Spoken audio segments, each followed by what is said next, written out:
Mbote. Mbote ndeko. Boni. Malamu yaya. Yolo balingala. Nalobaka lingala muke hein. Ya. Comment on a une Rude. Rude. Ouais. Lokola rude na lopoto. Rude, oui. Donc yo oza rude. Dur. Pona ni mba pesa ki yo komo ya rude. Ya ngana kemba 12 mois na sala 12 mois na mama donc na libumu ya mama na yo. Uta kuna kwa. Mama kemba okay. Kuna bimisanga. Donc yo oza makasi. Ngana linda ngana mokwa. Baninga nga bia nga mokwa. Mokwa. Relaxini. Mokwa en français c'est l'os. Lance. Voilà. OK, d'accord. Mokwa. Yo oza congolais? Oui, na congolais ko. Congolais makila penza ya kati. Ya Congo nini?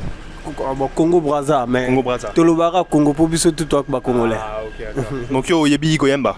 Naïba yemba ko. Nape nduliste, nape musicien nduliste. Oza moyembi? Moyembi ko yo penza vanza. Grand moyembi. Grand moyembi. Lokola fali. Nete. Na le